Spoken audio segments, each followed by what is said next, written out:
A cold breeze sliced through me like an omen as I pushed the cart down the supermarket aisle, its squeaky wheels echoing the emptiness of my wallet. Every shelf was stacked with abundance. Bread still steaming from the oven, coffee beans releasing that rich, familiar scent that once brought comfort. But now all of it mocked me. I had nothing but a half-empty list and a knot in my throat that tightened with each step. My kids deserved better than a mother counting coins, hoping the card machine wouldn't expose her desperation. I thought humiliation had already burned me to ash, yet somehow it kept finding new ways to remind me I was barely holding on. That was when I saw him. An elderly man at the checkout, hands trembling as he tried to swipe his card. The machine's sharp beep rang out like a gunshot. Declined, again, his face twisted with panic, shame painting deep lines across skin already worn by years of struggle. Behind him, the line grew restless. People shifted, sighed, and rolled their eyes as though his suffering was a personal inconvenience. The sight made something deep inside me snap. I knew exactly what that kind of shame felt like. The sting of being a burden, the helplessness of having nothing left to give.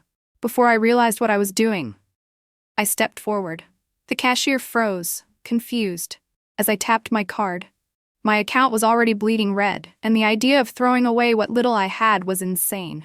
But in that moment, it wasn't about sanity. It was about humanity. My chest burned as curious eyes drilled into me, but I didn't flinch. The groceries were bagged. The man lifted them with shaking hands, and before walking out, he slipped something into my palm. A crumpled scrap of paper, damp with sweat, carrying only a number. He leaned close, whispered for me to call when I could, and disappeared into the night. I stood frozen, clutching that piece of paper as if it might disintegrate if I let go. My life was already a pile of overdue bills, sleepless nights, and meals cobbled together from scraps.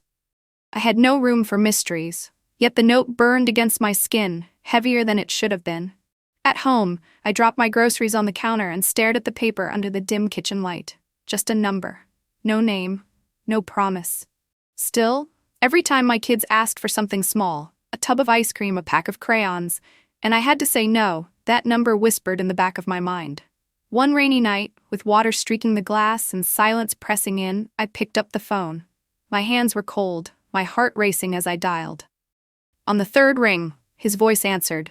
Calm, steady, almost paternal. He told me he thought I'd never call.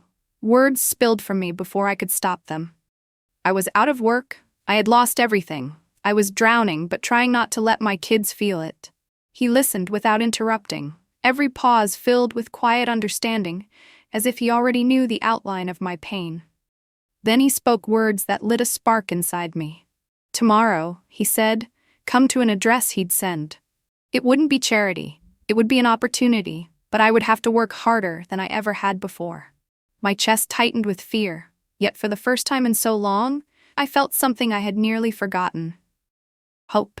That night, I lay awake staring at the ceiling, listening to my children's steady breaths. For the first time in months, I let myself imagine a door opening instead of closing. Still, dread gnawed at me. What if this was a mistake? What if this was nothing at all? But I knew one thing. Whatever waited behind that address, I couldn't afford to ignore it. The next morning, I woke before the alarm. The sun wasn't even up yet, but my body thrummed with a restless mix of dread and anticipation.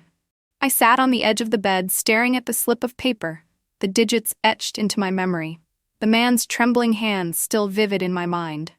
My children lay asleep in their tangled blankets, faces soft, unburdened by the weight pressing down on me. I promised them silently, almost like a prayer, that I would not waste whatever this was.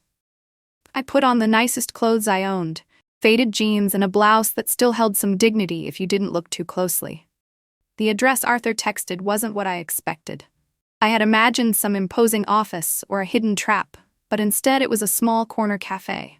The smell of warm bread drifted through the air as the morning sky turned pink.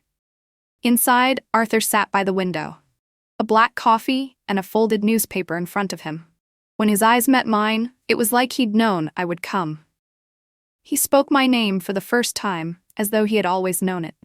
He asked about my life, but it didn't feel like small talk. Every word was careful, deliberate, weighing not just my answers, but the silences between them. I told him more than I had meant to, about the jobs lost, the bills piling, the hollow ache of trying to be strong for my kids.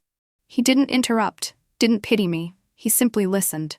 Finally, he said something that carved its way into my mind. This wasn't charity, it was preparation.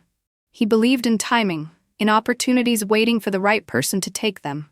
He asked if I was ready to work harder than I thought possible, to do things I had never done before. His eyes pinned me in place, stripping away any excuse I might have offered. I nodded, not knowing if I was brave or simply desperate. He handed me a folder. Inside were papers filled with instructions, notes, lists that looked simple at first but hinted at more beneath the surface. A project, he called it. Nothing glamorous, but something that could grow if I committed to it. My heart raced as I held it, torn between terror and exhilaration. I left that cafe with the folder pressed to my chest, my mind a whirlwind of doubt and fragile hope. Back at home, I spread the papers across my kitchen table. They weren't just tasks. They were a door, and stepping through meant I couldn't return to the life I'd been trapped in. That night, as I stirred a thin soup for dinner, Arthur called again. His voice was steady, offering no comfort but no hesitation either. Tomorrow, he said, I would start, and if I wanted to stand again, I couldn't be afraid to get my hands dirty. The next day I arrived at a warehouse. Its walls were plain, its floor concrete, its air filled with dust and the faint smell of cardboard. Inside, Arthur spoke to a younger man with wary eyes and a shy nod. This was Ben, he said. My guide. The work was not easy. It was boxes, labels, endless sorting that left my hands sore and my body aching. At first, I felt humiliated. I had gone from managing a household, holding down jobs, to lifting crates like a laborer. But with each box stacked, each small task completed, I began to feel something I hadn't in years. Pride. Arthur didn't hover, but before leaving, he looked at me with a firmness that burned itself into my chest. This kind of work, he said, had to be treated like it was my own business. That night, though my muscles screamed, the exhaustion was sweet. My daughter noticed my smile and asked if I was happy. I simply nodded, unable to put into words the fragile seed of hope taking root inside me. In the following days, a rhythm emerged. Wake early, drop the kids at school, work until my hands were raw, return home to cook, write notes, and plan. It was grueling, and yet every evening I felt more alive than before. Arthur's voice lingered in my mind. This isn't charity, it's a test. By the end of the first week, the warehouse felt like both a punishment and a lifeline. The walls were bare, the shelves towering like silent judges, and the constant shuffle of boxes left my back screaming at night. My hands grew calloused, my nails ragged, but each scrape and bruise carried proof that I was clawing my way toward something beyond survival. Ben, quiet and awkward, showed me the ropes with a patience I didn't expect. At first, I thought he resented me. This outsider suddenly dropped into his space. But slowly, I realized his silence wasn't contempt. It was shyness, a sort of hesitant camaraderie that grew as we worked side by side. I had forgotten what it felt like to sweat for something tangible. At home, the work was endless but invisible. Meals cooked, bills juggled, children tucked in, all vanishing into the background of survival. Here, a stack of labeled boxes stood tall because I had built it. The satisfaction was strange, almost intoxicating. Yet with it came fear. Every time Arthur appeared, his presence carried weight, as though he was constantly measuring me against an invisible scale. He would ask few questions, just enough to make me doubt if I was moving fast enough, strong enough, smart enough. The evenings became my sanctuary and my torment. I transformed the kitchen table into a battlefield of papers, sticky notes, and scrawled lists. My children would hover close, Ethan curious, Lily doodling beside me, both watching without truly understanding how much their futures were balanced on these fragile beginnings. The more I worked, the more I feared failing them. Every late night was a reminder that there was no safety net, no one waiting to catch us if I collapsed. One afternoon, Arthur arrived unannounced. His footsteps echoed through the warehouse as he led me past the rows of boxes to a locked door I hadn't noticed before. He unlocked it and gestured me inside. The room was nothing like the rest of the warehouse. A large table stretched across the center, covered in spreadsheets, catalogs, a laptop glowing with sales figures, and sealed packages neatly arranged like treasure waiting to be claimed. My chest tightened as I realized this was no ordinary storeroom. It was the heart of something bigger. Arthur leaned against the table, arms crossed, eyes sharp. He explained that this project had been dormant, waiting for the right person to take charge. He believed I might be that person. The words landed heavy, almost unbearable. Me? A woman barely holding her family together? Yet as he outlined suppliers, client leads, and potential profits, a spark flared inside me. It was terrifying, yes, but also intoxicating. For the first time in years, I imagined a future where I wasn't just scraping by, but building something of my own. That evening, I walked home with my heart caught between dread and hope. My children ran to greet me, their arms around my waist, their faces lit with joy simply because I had returned. As I held them, I realized Arthur wasn't just offering me work. He was offering me a chance to transform their lives too. Still, the risk loomed like a shadow. If I failed, it wouldn't be just me who paid the price. It would be them. The following days blurred into a rhythm of labor and learning. Ben continued to guide me, his quiet support steady even when I stumbled. I began taking notes on everything. How to track inventory, how to negotiate for supplies, how to calculate margins that actually mattered. My nights stretched into early mornings, the glow of my kitchen light spilling over papers as exhaustion fought with determination. Then, one morning, Arthur placed an envelope in front of me. Inside was a contract with my name printed boldly at the top. Operations Manager. My hands shook as I read the words. Alongside it was a condition. Within 6 months, I had to hit a specific target, or the partnership would dissolve. My throat tightened, the weight of both promise and threat pressing down. I signed. My pen scratched across the paper, my hand trembling, but my resolve unshaken. This wasn't just about a title, it was a chance. A dangerous, fragile chance to claw my way out of the pit life had shoved me into. That night, as I tucked Ethan and Lily into bed, I whispered silently to myself, "This is no longer survival. This is the beginning of a war."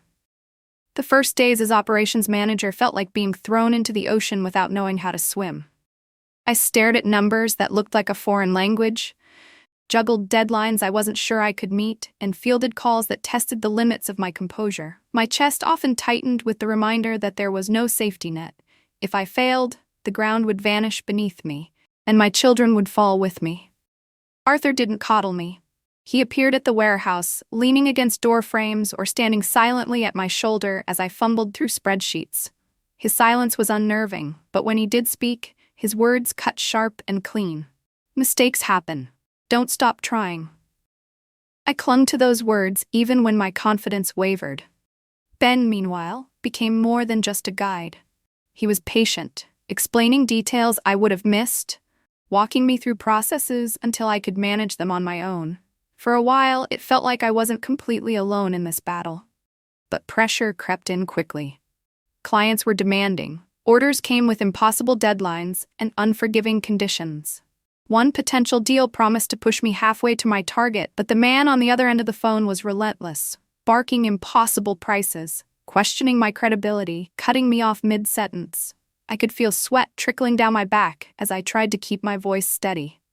When he demanded an in-person meeting, my stomach sank. It felt less like business and more like stepping into an arena. The next morning, everything seemed cursed. My car refused to start, its battery dead as if mocking me. I ran through the rain to catch a bus, my heels sinking into puddles, my clothes clinging damp against my skin. By the time I reached the meeting, I was soaked and trembling. The client's eyes were cold, unimpressed before I even opened my mouth. I stumbled through my presentation, dropping half my folder in a humiliating spill across his office floor. When I left, he gave me nothing but a curt nod, saying he would think about it. I walked out convinced I had ruined everything. Back at the warehouse, Arthur noticed my face before I spoke a word. I dropped the papers on the table, my hands shaking. He told me not every battle is won on the field, but in the mind of the one who refuses to give up. His calm tone felt almost cruel in that moment, but I clung to it anyway. For 2 days, I lived in limbo, every hour heavier than the last, until the phone finally rang. The client's voice, less harsh this time, asked to meet again. I prepared like my life depended on it, because it did. When I walked into his office, he studied me before saying what I least expected. I didn't have the structure he wanted, but I had something rarer. Grit. My heart lurched, but the relief lasted only seconds. He demanded faster delivery and steep discounts, conditions that felt impossible. I returned to Arthur expecting him to tell me to walk away. Instead, he raised an eyebrow and said, "Then make it happen." Those words haunted me. I spent sleepless nights negotiating with suppliers, cutting costs, and packing boxes until my back throbbed. Ben helped where he could, but much of the weight fell on me. My body rebelled, aching muscles, burning eyes, hands swollen from endless work, but I swallowed the pain. Every glance at my children's sleeping faces reminded me failure wasn't an option. Then came the storm. Rain pounded the streets, flooding the city, trapping the delivery truck scheduled to pick up the goods. Panic surged as I realized the client would never accept delays. I called every contact I had, desperate for help. But doors kept slamming. Arthur arrived, his face unreadable, and simply said, "3 hours. Show me what you're made of." I scrambled. I begged neighbors, messaged acquaintances, even reached out to an old delivery driver who offered a rusty pickup. Trip by trip, through rain and exhaustion, we moved the boxes. Ben showed up mid-chaos, wordlessly helping me haul soggy packages through the downpour. One shipment tore open, spilling into dirty water. My heart broke, but Ben patched it with tarp and duct tape, rough but enough to save it. We reached the client with minutes to spare. He inspected the boxes, every second stretching like a knife against my nerves. When he finally signed the receipt, my body nearly collapsed with relief. Arthur called me that night. His voice was steady, almost detached. "Congratulations. Now you know what it means to be in charge. Don't get comfortable. The next challenge will be bigger." As I hung up, staring out at the storm-slick streets, I realized the truth. I had passed a test, yes, but this was only the beginning. The weeks that followed were a blur of exhaustion, determination, and the constant thrum of anxiety just under my skin. I juggled deliveries, negotiated with skeptical suppliers, and balanced the fragile trust of clients who seemed ready to cut me loose at the slightest slip. Sleep became optional. My kitchen table transformed into an improvised office, littered with notes, half-empty mugs, and Lily's scattered crayons. She sat beside me most nights, quietly drawing while I scribbled numbers and crossed out deadlines. Ethan would lean in and ask what I was building, his eyes wide with belief that I actually could. That faith carried me through nights when despair pressed hard against my ribs. Arthur's presence was steady but distant. He would appear at the warehouse, say little, then leave with that unreadable look, like he was always measuring me against some invisible standard. When he did speak, it was in fragments that stuck to me long after. "Mistakes don't matter. Quitting does." I held on to those words, repeating them like a mantra each time I stumbled. Ben remained my anchor, explaining technical details, jumping in during crises, and occasionally making me laugh in rare, fleeting moments when the pressure cracked enough to let light through. But tension kept tightening. The contract was clear. If I didn't hit the target, everything collapsed. That looming deadline pressed into my chest at night, turning sleep into restless hours of staring at the ceiling. Then, as though fate was mocking me, a single client call threatened to unravel it all. A retail chain owner expressed interest in a deal large enough to make or break me. My heart surged with hope, but the man's demands were impossible. Lower prices, tighter schedules, guarantees I couldn't honestly make. I stumbled through negotiations, holding my breath as though sheer willpower could keep him from hanging up. He agreed to a second meeting. The preparation consumed me. I studied every product, every figure, until the numbers blurred.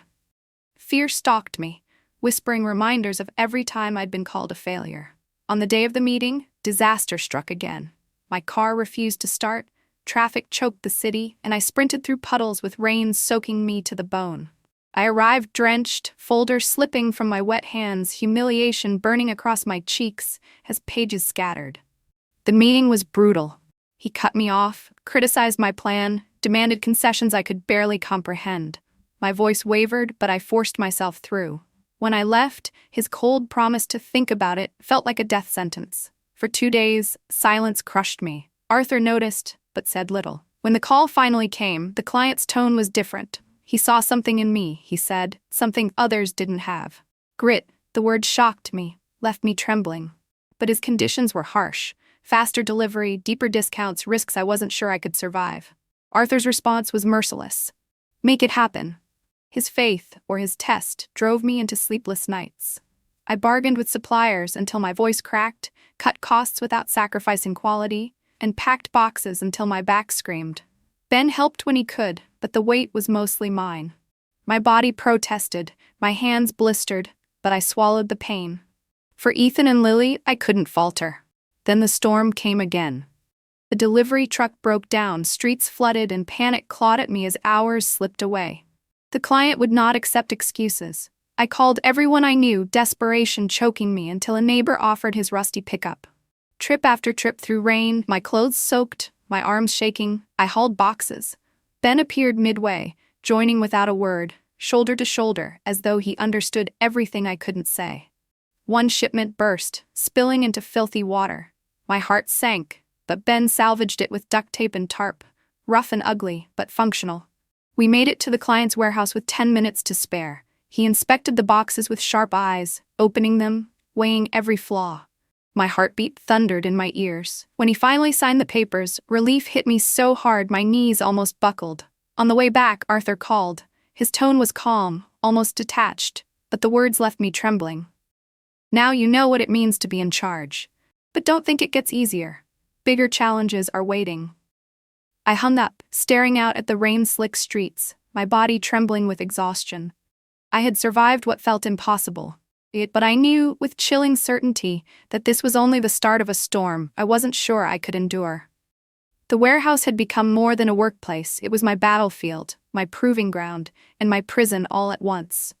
Each day, I fought against deadlines, errors, and the gnawing fear that everything could collapse at any moment. Still, beneath the exhaustion, a fragile hope stirred. We had delivered the impossible order. For a brief moment, I let myself believe maybe I could do this. Then reality struck like a knife. Ben, the person I leaned on most, announced he had a job offer in another city. He spoke casually, almost apologetically, but his words hollowed me out. The thought of losing him, my only constant support, terrified me more than any demanding client. I nodded as though I understood, but inside, panic clawed at me. Without him, how could I keep up the pace Arthur demanded? As if that wasn't enough, a supplier delayed an order, jeopardizing the trust I was working so hard to earn. Every phone call was a battle, every excuse I offered sounding weaker in my own ears.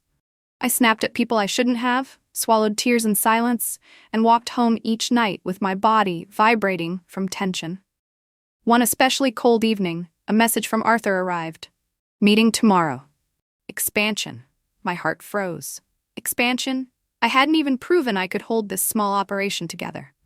But Arthur never spoke lightly. His tests always came disguised as opportunities. The next day, his challenge dropped like a hammer.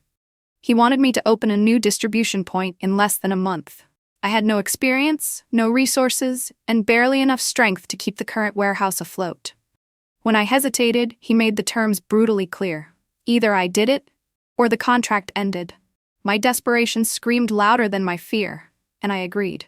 I started searching for help, asking anyone I could to join me, even without guaranteed pay. Most turned me down, their eyes skeptical, their silence worse than insults.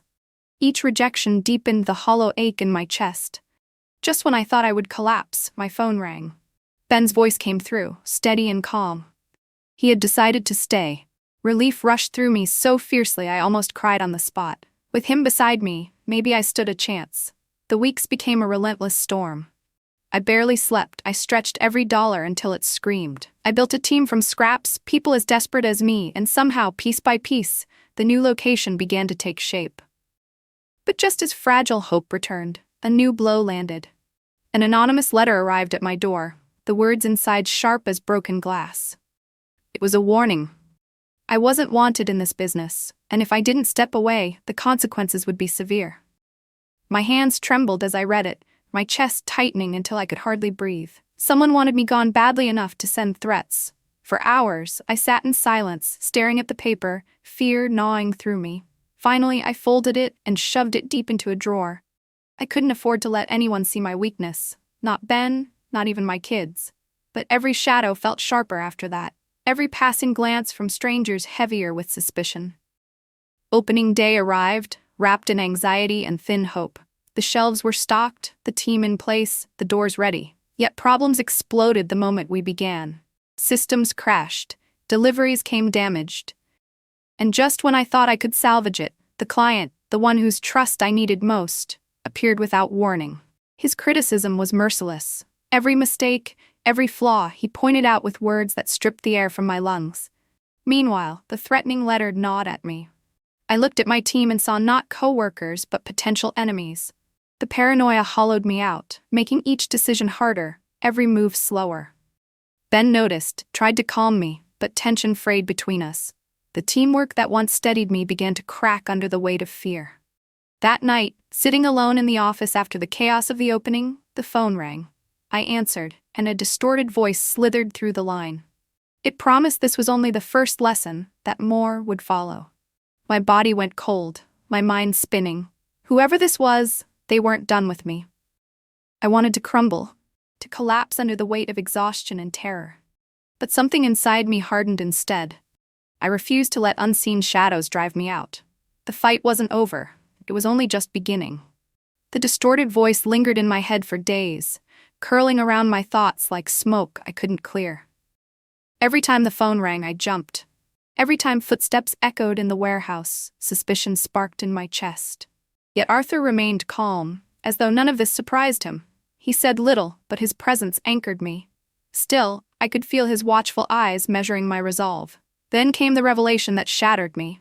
Arthur had been digging quietly, pulling at threads I didn't even notice. One evening, he arrived with the truth heavy in his expression. Ben was behind the threats. The letter. The call. The manipulation. My chest caved in as the words sank in.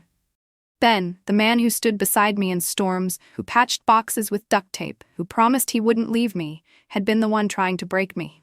I couldn't speak at first. My body locked, my mind clawing through memories that now felt poisoned. Every smile, every shared victory, was laced with betrayal. The man I leaned on had been undermining me, hoping I'd surrender control. Anger and grief burned together, but beneath them something colder took root, resolve. I would not be a victim. Not again. Arthur laid out a plan. He wanted me to confront Ben, but not recklessly. We would gather evidence, every suspicious message, every whispered proposal, every scrap of proof that revealed his true intentions. My kitchen table became a war room, stacked with files and highlighted notes, each piece of evidence another blade to wield against him. Fear gnawed at me still. Ben knew the system inside out, knew my weaknesses, knew how to twist the truth, but anger burned brighter. The confrontation wasn't immediate. Ben sensed the shift. He grew more aggressive, sending veiled threats, spreading rumors about my competence, planting doubts among partners I'd fought so hard to win over. Each attack stung, but for once I didn't break. Arthur was by my side, his steady hand guiding me through the legalities, urging me to document everything. "Don't fight him with rage," he said. "Fight him with truth." Still, the isolation was crushing. Some colleagues vanished the moment tension grew, unwilling to be caught in the crossfire. Others, surprisingly, began to respect me more, watching as I stood tall despite the storm. The duality was dizzying, betrayal from the man I trusted most, but loyalty emerging from places I never expected. Finally, the day came when I could no longer avoid facing Ben. My hands trembled as I laid the evidence before him, my voice steady despite the quake inside. His expression shifted from arrogance to rage to something colder. Contempt. He didn't deny it. Instead, he leaned back, smirking, as though daring me to do my worst. In that moment, I realized the man I thought had been my ally had never truly believed in me. He only believed in what he could take from me. Arthur intervened then, bringing lawyers into the fold, making sure every step we took was calculated. It became clear this wasn't just a business dispute. It was a war for control, for dignity, for the very future I was building. Ben struck back hard, whispering lies, trying to ruin my reputation, pushing me toward collapse. But every night I forced myself to keep going, fueled by a fire I never knew I had. It was exhausting, terrifying, and lonely, but with each small victory, each document secured, each rumor dismantled, I felt myself grow stronger. The woman who had once stood humiliated in a grocery line was gone. In her place was someone who could look betrayal in the eye and refuse to flinch. The showdown didn't end in one dramatic moment. It dragged on, messy and relentless, but piece by piece, the truth edged him out. The more evidence we gathered, the weaker his grip became. And the day we finally filed the case, my hands shook, not from fear but from release. I knew the war wasn't over, not yet. But as I walked out of the lawyer's office with Arthur beside me, I felt something new in my chest. Not just survival, not just hope, power. The fight against Ben stretched on for months, each day carrying the weight of a lifetime. The evidence Arthur and I had gathered became the backbone of my defense, and the court slowly began to turn in my favor. What once felt like an impossible battle transformed into a steady march toward justice. For the first time in years, I began to breathe without the constant fear of everything crumbling beneath me. The warehouse, once a place of chaos and betrayal, shifted into something new. Partners who had doubted me before now looked at me with respect, their tones softer, their handshakes firmer. Orders increased, clients returned, and slowly, painfully, the business began to thrive. I was no longer the desperate woman dragging herself through storms. I was the one setting the pace, making decisions, proving that resilience could be louder than sabotage. Yet the scars remained. Late at night, I would sit in my office staring at the walls, remembering how Ben once stood beside me with quiet encouragement. The betrayal still burned, a wound deeper than any financial loss. But instead of letting it hollow me, I let it forge me. Each memory became fuel, a reminder that I would never again place my survival in someone else's hands. Arthur was there through it all, steady and enigmatic. He had been the spark that lit this journey, and though his motives sometimes remained mysterious, his belief in me never wavered. When exhaustion threatened to drag me down, his words anchored me. Courage isn't the absence of fear, it's moving forward despite it. I carried those words with me as I rebuilt, as I stood taller than I ever thought I could. Time passed, and with it came change.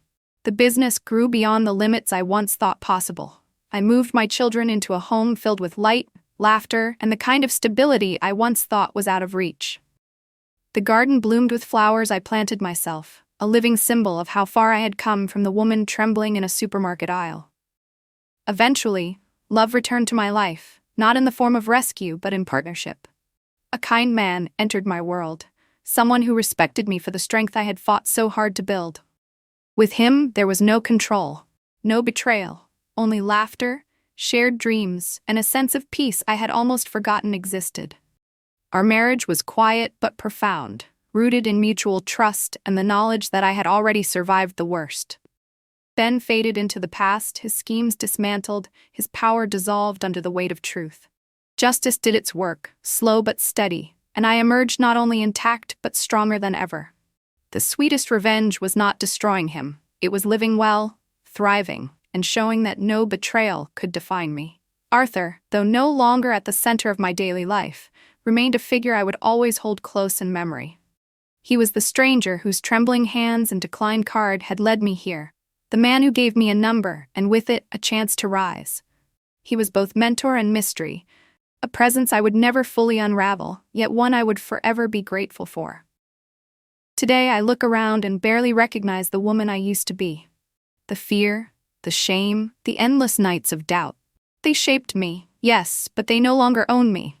I stand in a life rebuilt from ashes where laughter fills my home and my children know security instead of hunger. And every scar I carry has transformed into strength. Because in the end, kindness was the spark. Betrayal was the fire. And resilience was the weapon that allowed me to rise. The story began in the fluorescent lights of a supermarket, where despair and kindness collided in one fleeting moment. From that single gesture, paying for Arthur's groceries when his card was declined, a life unraveled and rewove itself. What followed was not an easy climb but a relentless struggle, filled with storms, betrayals, and impossible demands. Joanne's journey was never one of sudden miracles. It was one of scraped hands, sleepless nights, and choices that balanced her children's futures on the thinnest of margins. Arthur's presence was both a test and a lifeline, offering opportunities wrapped in hardship, forcing her to uncover a strength she hadn't known she possessed. Each trial chipped away at the woman who once lived in fear, revealing someone sharper, tougher, more alive. Betrayal by Ben nearly broke her, the quiet ally turned saboteur, the trusted friend who sought to strip everything from her. But even in betrayal's shadow, she refused to bow. Instead, she transformed pain into resolve, learning that resilience is born not in safety, but in fire.